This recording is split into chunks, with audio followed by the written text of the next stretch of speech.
Que bom estarmos reunidos nessa noite como igreja na presença de Deus. Amém? Vamos orar então. Pai, nós colocamos a nossa vida na Tua presença nessa noite. Senhor, temos levantado um altar de adoração a Ti. E agora, Pai, nós queremos ouvir a Tua palavra. Nós queremos, Senhor, receber da Tua palavra. Queremos aprender da Tua palavra. E nós oramos para que o Teu Espírito Santo nos ajude, Senhor. Ele possa arrancar os véus, as escamas de nossos olhos, para que possamos ouvir e entender, para que possamos ouvir e compreender, para que o nosso coração, Senhor, seja um terreno fértil, onde a semente da Tua palavra vai cair e vai produzir conforme a Tua vontade, Pai. Em nome de Jesus. Amém. Amém? Muito bem, se você trouxe a Bíblia, abra em Amós, capítulo 4, verso 12. Antigo Testamento, um dos profetas menores. Ah, pastor, hoje que não tem perdão, o senhor me pede para ler Amós. Eu nem sei se existe esse livro na minha Bíblia, mas está por lá, irmão, dá uma olhada o que você acha. Amós 4,12. Esse é um texto que você já ouviu muitas vezes. Muitas vezes você deve ter ouvido esse texto, que diz assim, ó. Posso ler? Não. Quem não achou ainda? Eu. Os profetas menores aí. O que são os profetas menores? Mais no final do Antigo Testamento, tem alguns livros ali dos profetas que eles são pequeninos, por isso são chamados de livros pequenos, né? Poucas páginas, poucos capítulos. Amós 4,12. E eles são chamados de profetas menores justo por isso, porque os livros são menores, não porque eles eram pequenininhos. Não, os livros são pequenos. Posso ler então? Olha lá. Portanto, assim te farei, ó Israel, e porque isso te farei, prepara-te, ó Israel, para te encontrares com o teu Deus. Amém? Provavelmente você já deve ter ouvido muitas vezes esse finalzinho: prepara-te, ó Israel, para te encontrares com o teu Deus. Então eu vou ler só esse texto, depois nós vamos ler mais. Portanto, assim te farei, ó Israel, e porque isto te farei, prepara-te, ó Israel, para te encontrares com o teu Deus. Sabe, querido, eu quero falar um pouco nessa noite sobre a importância de saber interpretar a palavra de Deus. Sabe, a gente vê nas redes sociais que as pessoas elas têm muita dificuldade de quando você põe coisas para vender, você escreve lá um texto, as pessoas têm alguma dificuldade de ler e de interpretar o que você escreveu. Então a pessoa coloca lá: eu estou vendendo isso aqui, o preço é tal, está nessa condição, e aí as pessoas começam a perguntar: qual é o preço? Que produto que é? E fazem perguntas que já estão lá, mas a pessoa não lê. A maioria das pessoas, ela lá nas redes sociais, ela lê a imagem. É que nem criança que lê gibi, sabe? Ela lê a imagem. Se não tiver na imagem e tiver no texto, aí ela não interpreta. Então é mais fácil para ela perguntar: quanto que é? Aonde que é? Como é que é? E tal. Mas tudo já está escrito lá. Então, quando as pessoas têm dificuldade de ler e de interpretar uma coisa simples, que é uma postagem no Facebook, numa rede social, você imagina essa mesma dificuldade para se ler e interpretar a palavra de Deus?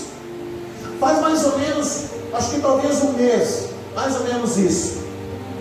Um dia eu postei um texto, e o texto falava mais ou menos assim: existem temas que Jesus nunca falou, vírgula, por exemplo, vírgula, tatuagens, que as igrejas gostam de escrever textos e de falar, de fazer estudos e de criar debates sobre isso, ponto e vírgula. Porém, vírgula. Jesus falou muito sobre hipocrisia, vírgula, e disso ninguém fala. E aí alguém viu e pediu para postar numa página que tem muitos seguidores. Eu posso colocar lá, pastor? Pode colocar, tem minha autorização. Aí a pessoa colocou lá, e aí passou uma hora mais ou menos, ele me chamou no privado. Ele disse: pastor, entra lá para ver a discussão que está na sua postagem. Eu disse: como assim discussão? Entra lá e vê. Aí eu fui ver qual era o motivo da discussão. 95% das pessoas que colocavam comentários, eles colocavam comentários contra a tatuagem e falavam: como é que pode um pastor dizer que pode usar tatuagem? E discutiram aquilo. Aí passaram 7 horas e todas as pessoas que entravam para comentar, elas comentavam só sobre isso. Aí o administrador da página entrou e disse assim: irmãos, leia lá o texto. O pastor não está falando que você pode ou não pode usar tatuagem, ele está falando sobre hipocrisia. Não, mas e aí não teve jeito. Eu sei que aquela discussão, ela teve mais de 1000 comentários. E dos 1000 comentários, uns 30 ou 40 entenderam o que estava escrito lá, que era a questão da hipocrisia, não a questão de poder ou não fazer tatuagem. Não adiantava entrar lá e dizer: mas o texto não está dizendo que pode ou que não pode. O texto está dizendo que a igreja debate sobre algo que Jesus nunca falou, mas sobre o que Jesus falou muito, que era a questão da hipocrisia, ninguém fala nada. Mas não teve jeito. Então você imagina, queridos, que se as pessoas têm tanta dificuldade para ler uma postagem na rede social e ela interpreta errado o que está escrito ali, porque ela pula a pontuação, pula a acentuação, ela interpreta errado. Você imagina, irmãos, o estrago que isso faz na igreja. Porque se eu pegar 95% das pessoas não entenderam uma simples postagem, e você converter isso para a igreja que abre a Bíblia e lê, mas que também não sabe interpretar, ou então pega o texto para ler apenas o seu próprio conceito, o seu próprio preconceito. É mais ou menos assim. Vou dar um exemplo bem simples. Um homem muito machista vai chamar a esposa e vai dizer assim: você leu lá na Bíblia que Sara chamava Abraão de meu Senhor? Você já leu lá na Bíblia que Sara chamava Abraão, seu marido, de meu Senhor? Você tem que me chamar assim também. Então a pessoa pega a palavra de Deus para ler o seu próprio conceito, para ler o seu próprio preconceito, para ler a si mesmo. Então ela se vale de textos que corroboram o seu próprio conceito, que corroboram o seu próprio idealismo político. Porque você sabe que os comunistas pegaram um texto de Atos dos Apóstolos para embasar o seu idealismo político, onde diz lá que havia tudo em comum entre todos. Então você pega um texto isolado para corroborar o seu próprio conceito, o seu próprio preconceito, o seu próprio idealismo político. Então alguém está pegando a palavra de Deus, não para ler, não para deixar-se dirigir ou guiar pelo Espírito Santo, mas para ler a si mesmo, para ler a sua própria ideia, para ler o seu próprio pensamento. E esse é um grande problema. Eu separei inclusive um texto antes de a gente entrar no tema de hoje, mas já entrando para você ver sobre o que esse texto está falando. Isaías 22. Talvez você já tenha lido ou já tenha ouvido alguém dizer assim, ó: a porta que Deus abre, para o final, a porta que Deus abre, Todo mundo fala isso, não fala? Fulano, eu vou lá concorrer uma vaga, não sei o quê. E alguém que gosta de espiritualizar as coisas diz assim: vai, fulano, porque a porta que Deus abre, ninguém fecha. Aí você sabe o que diz mais na sequência? A porta que Deus fecha, ninguém abre. Então, Isaías 22 assim, ó: porei sobre o seu ombro a chave da casa de Davi, ele abrirá, ninguém fechará. A porta que Deus abre, ninguém fecha. Aí segue: fechará e ninguém abrirá. Então o texto diz: olha, se Deus abrir uma porta para você, ninguém vai fechar. Mas o mesmo texto está dizendo que se Deus fechar, ninguém vai abrir. Você entende? Querido, quando Deus não quer, não adianta. Não adianta eu querer, eu desejar, não adianta nem eu citar a palavra. Se Deus disser que não vai abrir, não vai abrir. Se Deus disser que é para ficar fechada, vai fechar e pronto. Mas o que as pessoas gostam de dizer? Elas gostam de pegar um texto fora do contexto para embasar a sua própria opinião. E um dos textos que existe tanto erro de interpretação está nesse texto aqui que nós lemos de Isaías. O texto de Isaías diz assim, ó: portanto, assim te farei, ó Israel, e porque isso te farei, prepara-te, ó Israel, para te encontrares com o teu Deus. Então vamos lá. Agora vamos entrar no texto. Vamos lá. Primeiro, esse texto não é uma palavra de otimismo. Prepara-te para te encontrar com o teu Deus. Uau, prepara-te para te encontrar com o teu Deus. Não é uma palavra positiva. Não é uma palavra motivacional. Agora, te prepara, você vai se encontrar com Deus. Que legal. Não.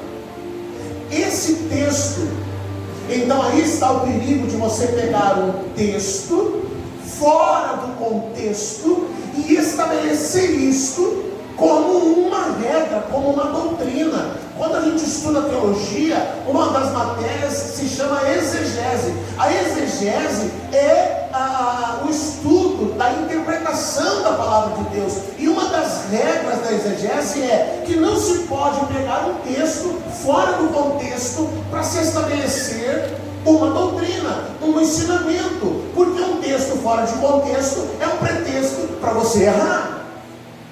Se você pegar um texto fora do contexto, você está errando. Você é induzido ao erro.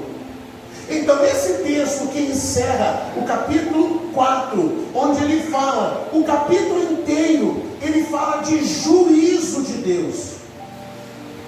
O capítulo 4 fala de um juízo de Deus.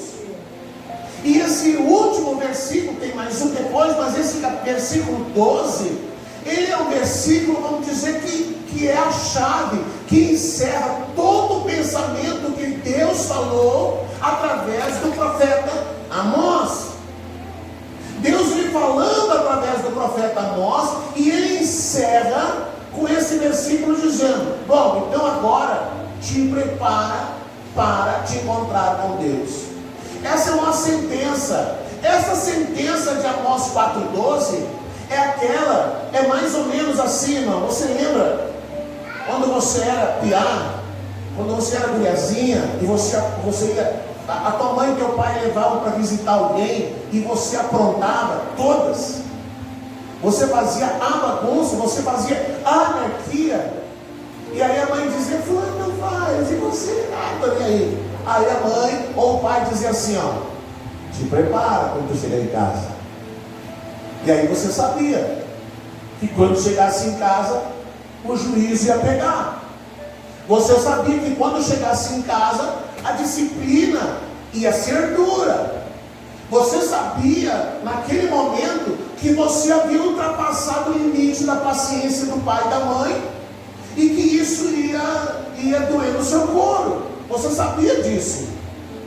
Então, essa palavra de Deus, prepara-te para te encontrares com Deus, é uma sentença em que Deus está dizendo assim, ó, pronto, você já preparou tudo que você queria. Agora tu te prepara, porque você vai se encontrar comigo. Se a gente temia, quando a mãe e o pai diziam, tu te prepara quando chegar em casa. Esse é o temor que nós temos que ter quando Deus olha para nós e diz assim, ó, bom, então agora tu te prepara, porque você vai se encontrar comigo. É terrível. Então não é uma palavra positiva. Então, para ajudar você a entender do que Deus está falando, e depois nós vamos comparar com o Novo Testamento. Então nós vamos pegar o mesmo capítulo 4, eu vou ler do verso 6 até o 12, até o último que nós lemos, do 6 ao 12. E eu vou ler na linguagem de hoje, que é mais fácil para a gente entender. Na linguagem de hoje esse texto dá mais do que se você ler na atualizada, porque na atualizada existe um linguajar assim mais erudito, mais rebuscado, mas a linguagem de hoje não poupa ninguém, é como se você estivesse lendo um gibi, vamos dizer assim, onde a forma de falar, a expressão de falar é contemporânea, é desse tempo, é dessa época. Então diz assim, ó, Amós 4, do 6 em diante, Deus está falando, eu fiz com que faltasse comida em todas as cidades e que todos passassem fome, mas assim mesmo vocês não se voltaram para mim. Verso 7, não deixei que chovesse durante 3 meses antes das colheitas, fiz com que caísse chuva numa cidade e em outra não, choveu numa plantação, mas em outra não, e nesta que não choveu, secou tudo. Verso 8, as pessoas iam de cidade em cidade procurando água, mas não achavam o bastante nem para matar a sede. Assim mesmo vocês não se voltaram para mim. Sou eu, o Senhor, quem está falando. Verso 9, eu os castiguei com ventos muito quentes e com pragas nas plantas. Os gafanhotos comeram, os gafanhotos acabaram com as hortas, com as parreiras, com as figueiras e com as oliveiras. Assim mesmo vocês não voltaram para mim. Fiz cair sobre vocês uma praga como as que mandei contra o Egito. Fiz com que os moços morressem nos campos de batalha e deixei que os inimigos levassem embora os cavalos de guerra. Fiz com que o mau cheiro dos corpos que estavam apodrecendo se espalhasse pelo acampamento. Assim mesmo vocês não voltaram para mim, pois eu, o Senhor, quem está falando. Eu destruí cidades, como eu fiz com Sodoma e Gomorra. Vocês escaparam como que se fosse um galho, que no último momento é tirado do fogo. Mas assim mesmo, vocês não voltaram para mim. Aí vem o 12, porque eu fiz isso tudo, povo de Israel, eu os castigarei. E já que vou castigá-los, preparem-se para se encontrar com o seu Deus. É duro, não é? É uma palavra pesada, é uma palavra que arrepia. Mas o interessante de tudo isso é Deus dizendo: eu fiz tudo isso para que vocês se voltassem para mim. Eu permiti todas essas coisas para que vocês se voltassem para mim, mas vocês não fizeram isso. Sabe, você tem a impressão que você está lendo, que Amós está falando o que nós estamos vivendo hoje. Parece a mesma coisa.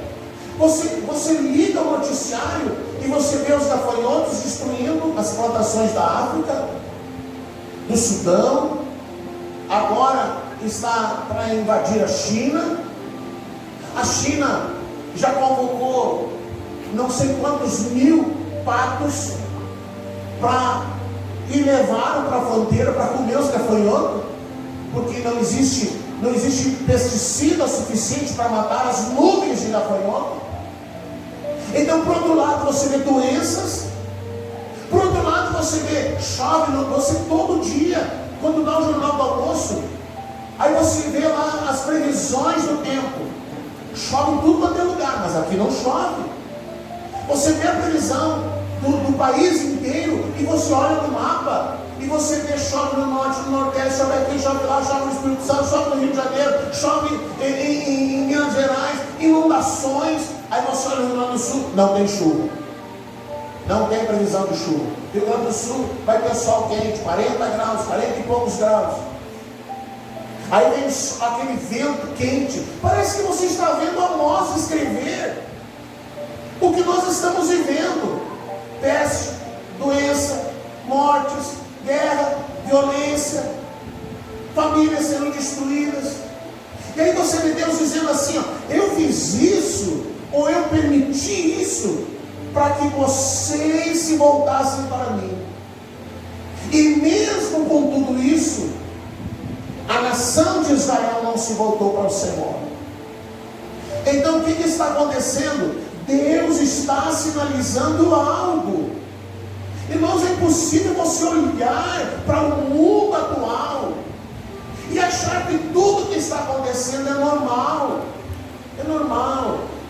É normal essas chuvas, é normal essas pragas, é normal ali até diz, eu enviei pragas iguais ao que eu enviei para o Egito. Não é isso que nós estamos vendo? Quanto tempo faz para o Senhor falar de praga de gafanhoto? Você vê isso todo ano? Não. Você não vê isso todo ano. Os gafanhotos conseguem consumir plantações numa área de 150 quilômetros. Isso quer dizer que se uma nuvem de gafanhoto pousar aqui, ela vai comer tudo até lá, o Alegrete, até lá Santa Maria, até lá Livramento, tudo à nossa volta seria consumido por uma nuvem de gafanhoto. Então a gente vê que essas coisas, elas estão sinalizando algo maior.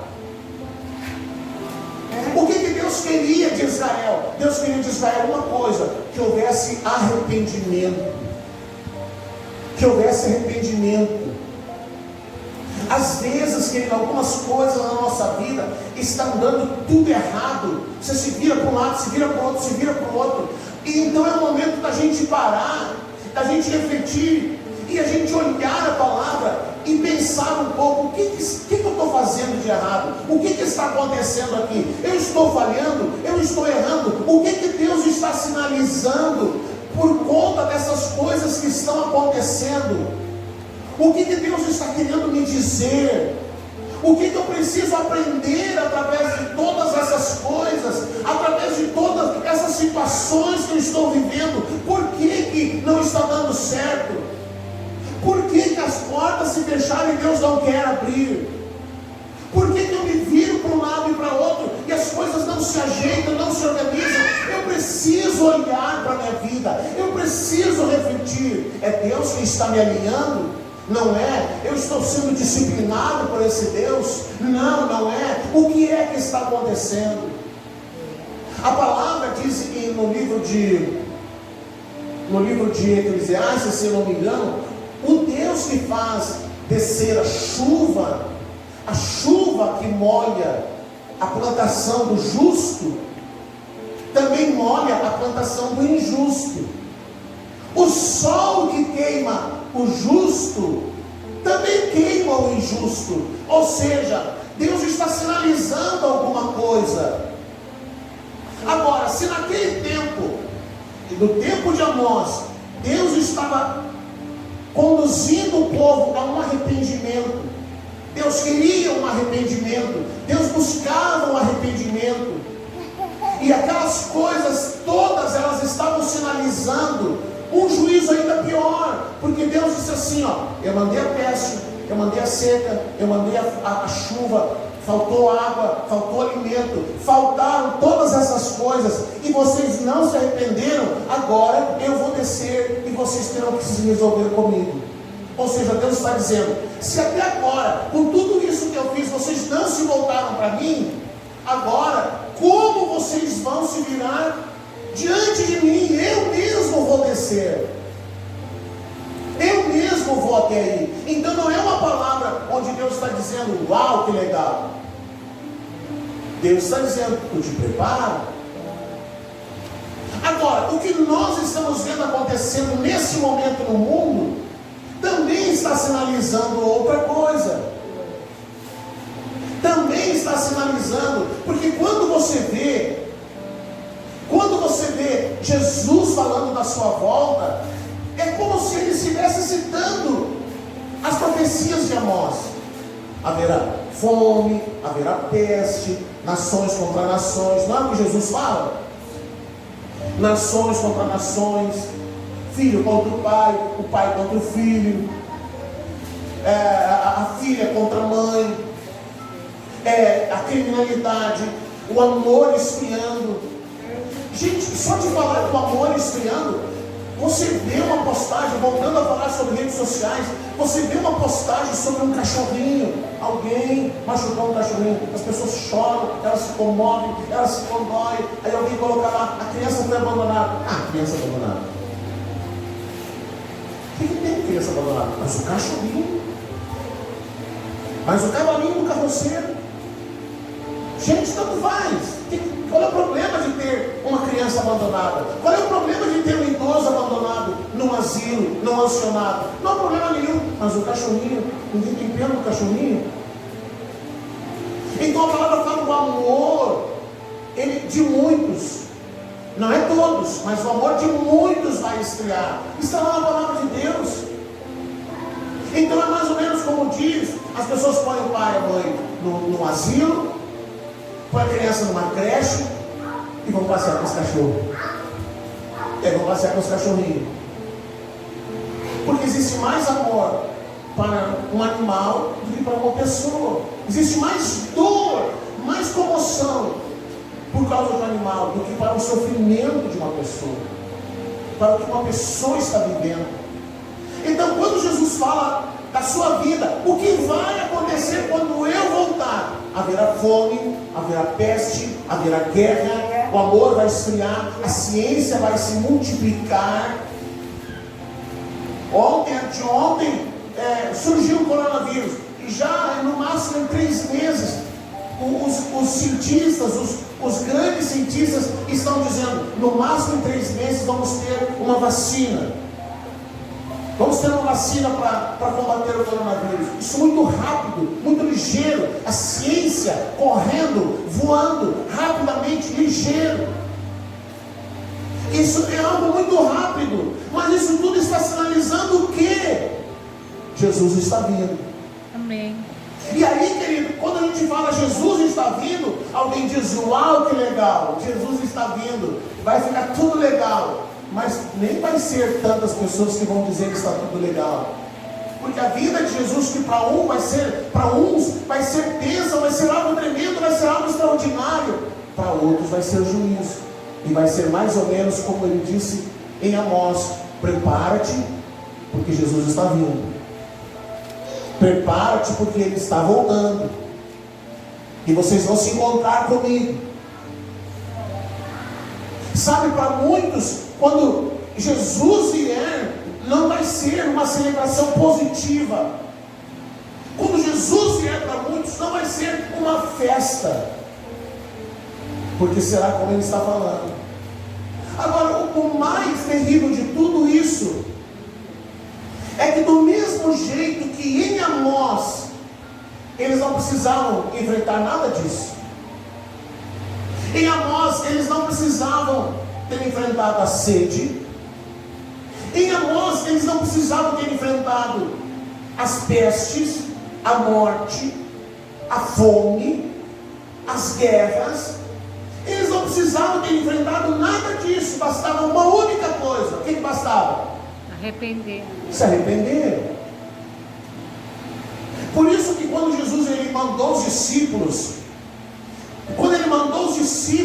para ir aos lugares, ele disse para eles: vocês vão E vocês vão pregar uma única coisa. Vocês vão dizer o quê? Arrependei-vos. Arrependei-vos. Então, se há no meu coração temor de que Jesus está vindo, e quando Jesus vir, a palavra de Deus assim, ele traz na sua mão uma vara de medir. Ele vai julgar todas as coisas. Ele vai julgar todas as coisas. Mas eu não preciso esperar Jesus vir para Ele me julgar. Eu não preciso esperar Jesus vir para que a mão de Deus ela venha sobre mim. Basta que eu me arrependa. Basta que eu corra para Ele. Deus disse: eu fiz isso e vocês não se voltaram para mim. Eu fiz aquilo, vocês não se voltaram para mim.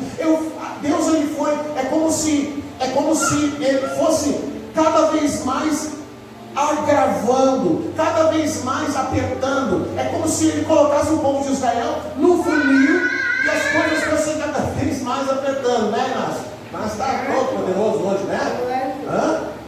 Legal? Então Deus colocou o povo de Israel no funil e ele foi apertando, e ele dizia: eu fiz isso, vocês não se arrependeram. Eu fiz aquilo, vocês não se arrependeram. Eu fiz aquele outro, vocês não se voltaram para mim. Deus olha hoje para o homem e Deus diz para o homem: eu permito isso e vocês não se voltam para mim. Eu vi um vídeo, que eu não sei se é real, que me mandaram, das pessoas na China. E o vídeo mostrava as pessoas dentro dos seus apartamentos. Alguém filmou da janela dos apartamentos de noite, e as pessoas gritavam nas janelas. E as pessoas gritavam e diziam: Deus, tem misericórdia de nós, Deus nos perdoa. Elas choravam desesperadas, clamando por um livramento de Deus. Se é verdade ou não é, não sei, mas o vídeo corre por aí. E as pessoas buscando, correndo, clamando por Deus, porque estavam trancados dentro de suas casas, alguns sem alimento, porque não tinha como sair, estava proibido sair de dentro de casa. Hoje de manhã, a Itália fechou uma área com 16 milhões de pessoas, ninguém entra, ninguém sai. Quem está lá não sai. E quem quiser entrar não entra, por causa do coronavírus. Então Deus, o que Deus está esperando? Que o mundo se volte para Ele. Que o mundo se volte para Ele. Porque com todo o avanço da ciência, quando Deus fecha uma porta, ninguém abre. Quando Deus abre uma porta, ninguém fecha. O homem moderno precisa entender que ele pode ter tudo, ele pode ter todos os recursos, ele pode ter à sua disposição tudo o que há de melhor no nosso tempo. Mas se lhe faltar Deus, se lhe faltar a presença de Deus, se lhe faltar Cristo, há pouco a gente estava cantando: Senhor, eu posso perder tudo, dinheiro, posso perder tudo, mas eu não posso perder a tua presença. Quando Deus trouxe juízo sobre Davi, lá no Salmo 51, Davi diz assim: Senhor, o Senhor pode me tirar tudo que o Senhor quiser. O Senhor pode me tirar do trono. Ele era um rei, um guerreiro, conhecido, famoso. E Davi diz assim: o Senhor pode me tirar tudo, até o trono, mas não tira de mim a alegria da salvação. Não tira de mim a tua presença. Sabe, nós olhamos para a nossa cidade. Às vezes a gente fala do mundo, a gente fala da China. A gente não dá muita bola lá na China, pessoal. Vamos do lado do mundo. Fica lá na China, todo mundo nem enxerga direito com aqueles olhinhos pequenininhos. Não importa muito lá na China, lá no Irã. Não importa isso, se estão morrendo. Lá na Itália, na Lombardia, é muito longe de nós. É muito longe de nós. Mas aí nós olhamos para a nossa cidade. E nós vemos que a nossa cidade precisa de Deus. A sociedade gabriense precisa de Deus. A gente vê tanta coisa que assombra o nosso coração. A gente vê tanta violência, coisas absurdas, pedofilia, os crimes de pedofilia. O que São Gabriel precisa? Precisa se voltar para Deus. Não, mas se tiver mais polícia, se tiver isso, se tiver aquilo, se tiver aquilo outro. Porque nós não podemos dizer que a solução para São Gabriel, ou para o Rio Grande do Sul, ou para o Brasil, ou para o mundo, seja uma solução política. Não é uma solução política. Não é uma solução política. Porque os países que estão enfrentando essa morte, essa mortandade, por conta do coronavírus e das pestes e coisa, uns são socialistas, outros não são de esquerda, outros são de direita. Estados Unidos não tem a ver com uma ideologia. O que o mundo precisa não é de uma ideologia que dê certa. O que o mundo precisa é de Cristo. O que o mundo precisa é se arrepender, como Jesus disse: arrependei-vos. Arrependei-vos, que o reino de Deus está chegando. Então nessa noite, o que nós temos que fazer, pastor? Nós temos que olhar para dentro de nós e temos que examinar o nosso coração. Será que Deus não está sinalizando alguma coisa para você e você não percebeu? E Deus está querendo que você se volte para Ele? Talvez você está correndo muito atrás de suas próprias coisas, e Deus está dizendo: ei, para um pouquinho, para um pouco, não corre tanto, vai mais devagar, olhe para mim, olhe para mim. Ele quer ter um lugar de prioridade na nossa vida, quer ter um lugar de prioridade no nosso coração. E às vezes as nossas prioridades estão erradas. Algumas coisas tomam lugar de importância que não deveriam ter. Hoje tem jogo do Inter e do Grêmio, horário do culto, e tem gente que não veio aqui porque provavelmente ficou assistindo o jogo. Aí eu vou perder o jogo do meu time. Você entende? As nossas prioridades estão muito erradas. Mas pastor, a minha vida é importante, as minhas coisas são importantes. São, lógico que são. São importantes, mas a sua prioridade tem que ser o quê? O reino de Deus. Quando Jesus ensina sobre o reino de Deus, diz assim: ó, buscai o quê? Em primeiro lugar, suas próprias coisas, e depois você busca o reino. É isso que a palavra diz? Não. O que ela diz? Buscai em primeiro lugar o reino de Deus. Ele tem que ser a prioridade. Tem que ser a prioridade.